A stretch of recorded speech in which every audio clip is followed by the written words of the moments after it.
Halo Sobat Empowers, perkenalkan nama saya Rizal Jika Ramadan. Di sini saya akan memberitahu lokasi tempat tinggal saya. Saya tinggal di Jakarta Timur, lebih tepatnya di Jalan Bantarjati RT 3 RW 2 RW 5, Kelurahan Setu, Kecamatan Cipayung.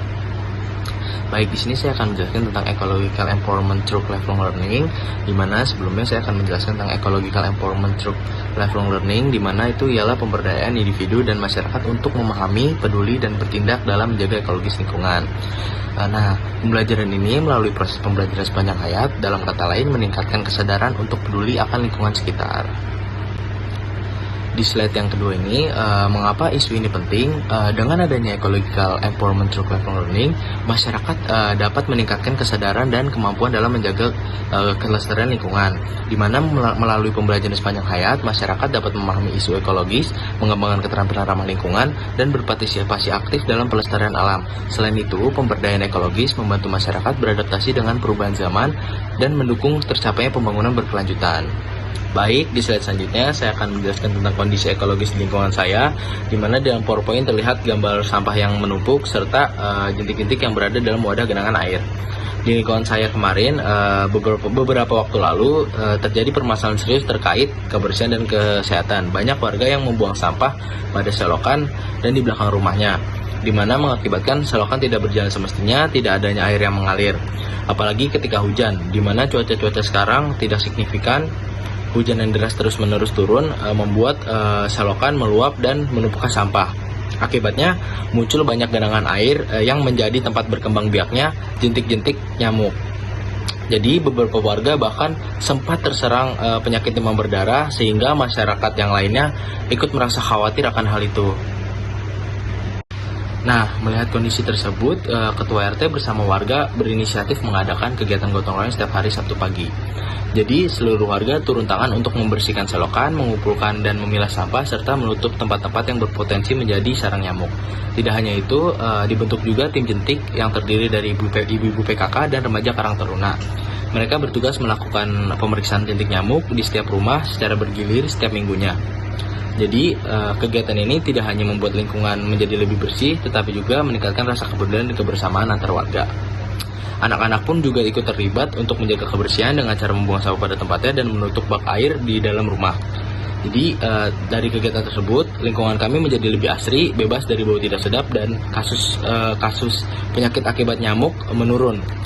Melalui semangat gotong royong dan pemberdayaan masyarakat, kami menyadari bahwa menjaga kebersihan lingkungan bukan hanya tanggung jawab pemerintah, tetapi tanggung jawab bersama untuk menciptakan lingkungan yang sehat dan nyaman.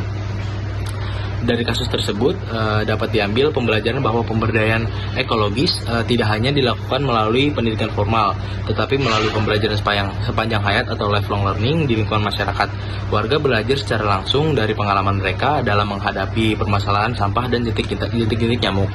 Melalui kegiatan gotong royong dan pemeriksaan jentik nyamuk, masyarakat memperoleh pengetahuan praktis tentang pengelolaan sampah, pentingnya kebersihan lingkungan, serta pencegahan penyakit berbasis lingkungan seperti demam berdarah. Proses ini merupakan bentuk belajar kolaboratif dan partisipatif, di mana setiap individu belajar sambil berkontribusi aktif untuk kepentingan bersama. Selain itu, kegiatan ini juga menumbuhkan kesadaran ekologis, sikap tanggung jawab sosial, dan nilai gotong royong yang menjadi bagian dari pemberdayaan masyarakat berkelanjutan. Pembelajaran yang terjadi tidak berhenti pada satu waktu, melainkan terus berlanjut setiap minggu. Karena masyarakat terus memperbaiki kebiasaan-kebiasaan hidup bersih dan sehat.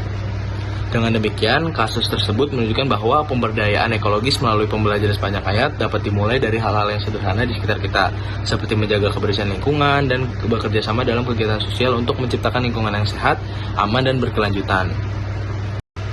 Oke, di slide selanjutnya, di sini ada konsep lifelong learning, di mana kegiatan gotong royong dan pemeriksaan jentik nyamuk setiap Sabtu di lingkungan Bantarjati mencerminkan keempat pilar pendidikan sepanjang hayat. Yang pertama itu ada learning to know, yang kedua learning to do, yang ketiga learning to be, yang terakhir learning to live together. Di mana learning to know, warga belajar memahami pentingnya menjaga kebersihan lingkungan dan bahaya jentik terhadap kesehatan. Yang kedua itu ada learning to do, di mana mereka tidak hanya tahu tetapi juga mempraktikkan tindakan nyata seperti membersihkan selokan, memilah sampah, dan menutup tempat-tempat penampungan air. Yang ketiga itu ada learning to be, di mana melalui kegiatan rutin ini warga menjadi pribadi yang peduli lingkungan, disiplin, dan bertanggung jawab terhadap kesehatan bersama. Dan terakhir itu ada learning to live together, di mana gotong royong menjadi wadah bagi masyarakat untuk bekerja sama, saling menghargai, dan membangun solidaritas demi lingkungan yang bersih dan sehat. Dengan demikian, kegiatan tersebut bukan hanya bentuk aksi sosial, tetapi juga proses belajar sepanjang hayat yang terjadi secara alami di tengah masyarakat.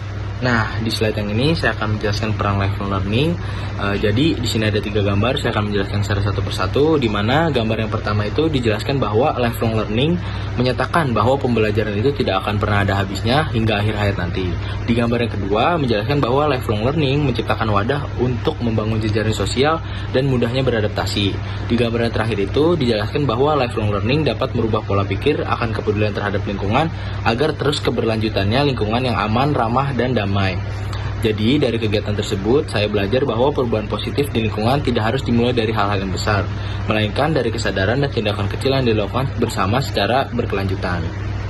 Jadi pesan reflektif saya, mari kita sama-sama jaga lingkungan mulai dari hal-hal kecil di sekitar kita, karena kebersihan dan kesehatan bukan hanya tanggung jawab individu, melainkan hasil kerja bersama. Melalui semangat gotong royong dan belajar sepanjang hayat, kita bisa menciptakan lingkungan yang bersih, sehat, dan berdaya. Mulailah dari diri sendiri, lalu ajaklah orang lain untuk peduli, karena perubahan besar dimulai dari langkah kecil yang dilakukan bersama.